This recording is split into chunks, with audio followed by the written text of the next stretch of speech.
I would like to now introduce Landon Ellison, who is president of our Black Professional Network. Landon? Thank you, Neil. Hello, my name is Landon Ellison, president of the Black Professional Network. On behalf of BPN, I would like to thank all involved for the opportunity to speak on behalf of Black staff at the University of North Texas. Today, I'll be sharing 2 testimonies from Black staff members' experiences on campus. The first is an anonymous submission from an academic advisor. As a person of color and advisor, I have the unique ability to see so many students on campus and to hear their stories. I work in a department where most of the students of color feel comfortable and excited to reach out to me for all of their needs. It doesn't matter if I know the answer or not. They seem eager to have someone who looks like them in a space where they feel left out. I've had students say the following to me: finally, someone who knows what I am going through. My white professors don't understand. You would not believe the comments my white peers have said to me. This is a repeated cycle in my office, and I must maintain microaggressions from faculty, staff, and even students and parents, while still supporting students of color who seek me out. For example, I recently met with a student and her mother. During the meeting, the parent asked me if I was Black and proceeded to tell me I sounded excellent for a Black girl.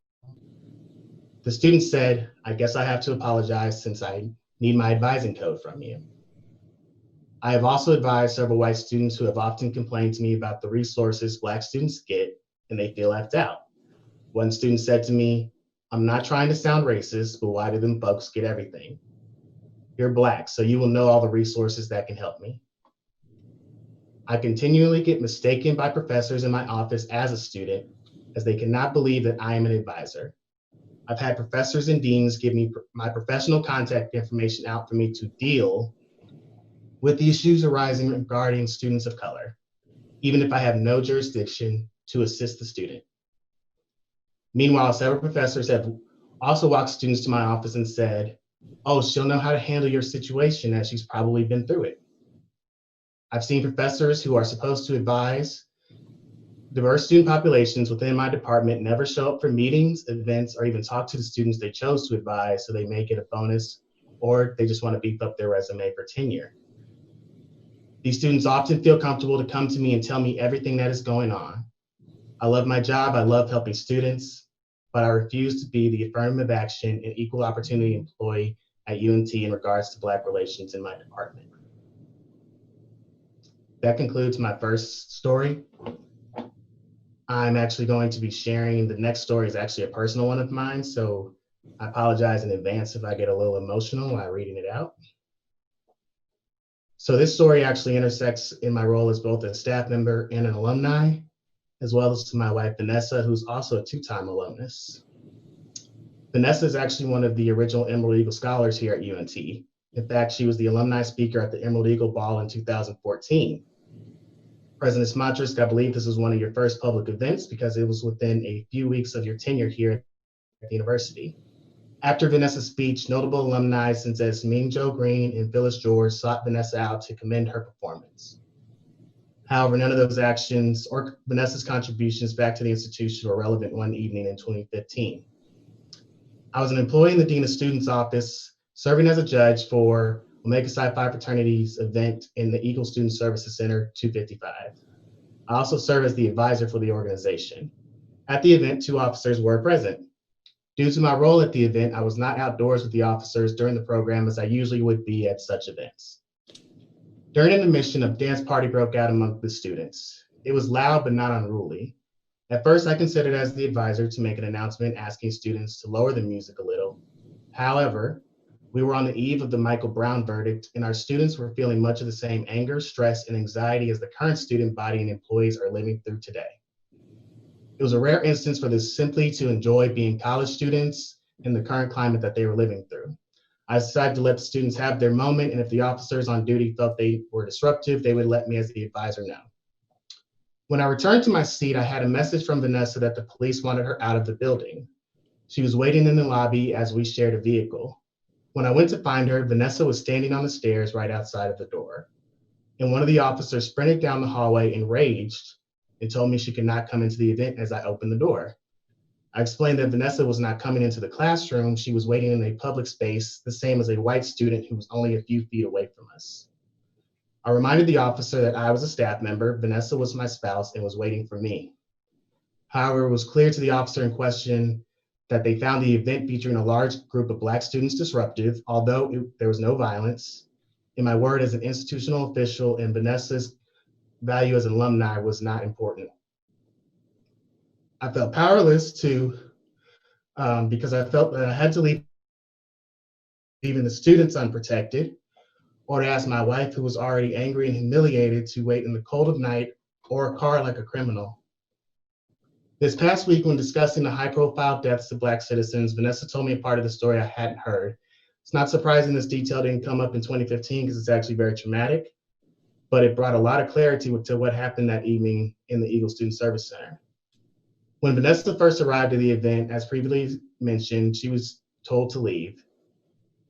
Vanessa explained to the officer that her husband worked in the Dean of Students office, to which the police officer said, "Yeah, right," even though the officer and I had met at the beginning of the event and I shared my role on campus. After a few minutes of conversation with Vanessa, the officer, who was white, became irate, screaming and placing his hand on his firearm. It was only because of the second officer, who was a person of color, intervening that might have prevented my wife, Vanessa, who was only a year and a half before was the keynote speaker at the Emerald Eagles Ball, an alumnus who frequently is invited back to the campus to address students from her master's program or through her position in the city of Denton. Same person that I personally fell in love with here on UNT's campus might have been the next unarmed Black citizen to become a hashtag. And I, as a university employee, would have been powerless to stop it. These stories I shared today demonstrate that when you are Black, to justify your existence and presence constantly. Black employees tell me stories of students, coworkers, and supervisors who make racist and insensitive comments and disregard their humanity by such acts, such as petting their hair like a dog on display. While Black employees navigate their trauma and turmoil, they must also take on the emotional burden of students of color who seek them out because they don't trust anyone else. I share these stories today in hopes that you will listen to not only my testimony, but of those of Black staff members who feel unheard and unwanted on our campus. I have called UNT home for generation alumni and the son of a past employee who worked on the campus for 30 years. I want everyone who enrolls or works here to feel safe in pursuit of their educational and professional goals without fear of bias or retaliation.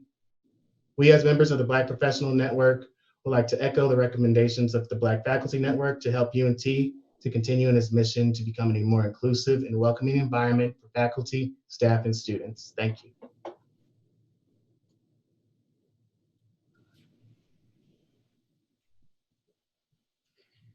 Thank you, Chandra and Landon, for giving us some insights from your own personal experiences and certainly from the Black Faculty Network all across campus. As we transition to the next segment of our program today, I want to take a few minutes to encourage you to participate in today's conversation. As Shani explained earlier, you can use your virtual hand to raise it if you'd like to offer a comment. We'd like to share your own experiences, not only from what you have gone through here, but also offer some advice to us. What can we do better here at UNT to improve the campus community and make it that much more enriching for everyone? We'll begin this session in about 15 or 20 minutes. I see some of you have already begun posting questions, but please use the Q&A section, and we'll be glad to add more. We will try to hold our responses to the questions until we have heard from all the participants. I'd like to share a few excerpts from some of those comments that we received already.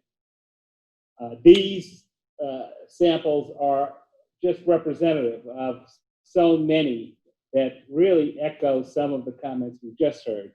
But let me read through a couple of these, and then once again, I will open up the floor. Please feel free to begin posting questions in the Q&A. When we speak out truth about the culture here at UNT, we are not believed. Any incident we describe is assumed to be some sort of misunderstanding. and must be validated by some non-Black person before any action is taken. We are told that we are touchy or sensitive. We are constantly asked why we always have to bring up race. UNT is top-notch, highly respected and admired employer. If UNT would not just send an email on what it would not tolerate, but actually be vocal about it, get out and speak to the people, purchase advertising space on television, make it a part of the UNT homepage at every campus, and speak out loud and UNT proud, and make UNT proud that we will come together as one. And if we do, we will stand united. We will work together for the betterment of our community.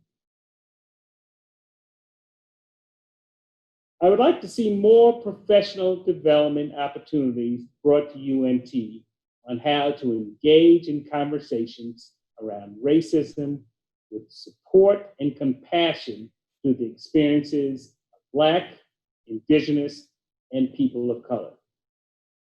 I've read about decolonizing syllabi and addressing implicit bias in assignment design, grading, and classroom policies. I have much more to learn and would appreciate the opportunities to do so by bringing experts on these topics to campus to better train us. There will be faculty that use the current protest in future classes, myself included, for when I discuss emergency management plans for protests and riots. But how can we engage in these topics without causing trauma to Black, Indigenous, and people of color?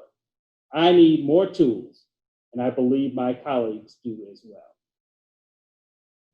As I said, these are just a few examples of what is available and what has been shared with us thus far. We know there are many more that you would like to share with us, and we want to encourage you to use the Q&A section on the Zoom at the bottom to submit your questions.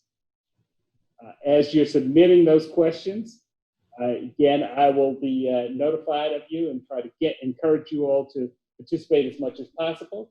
This is a listening session. This is one of many conversations that we will have in the days and weeks ahead. We do hope today that you'll be able to dive in and share with us some of your thoughts. Neil, we do have two hands raised. The first hand is from Anant Setharaman. I apologize if I did not pronounce that correctly, but if you would state your name and you have 2 minutes to make a comment or pose a question. Did you do it?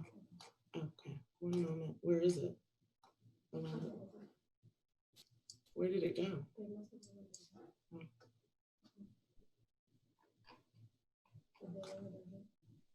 I'm not sure if he lowered his hand.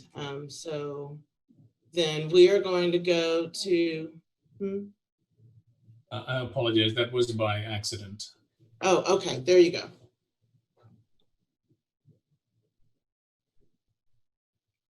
Yes, you may go ahead and make your comment or question. I mean, I raised my hand by accident, I apologize. Oh, okay, all right. So then we are going to go to Jennifer Lane, who has a comment or question. Jennifer?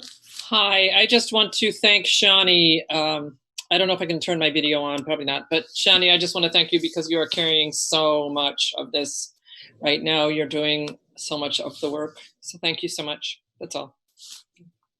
Thank you.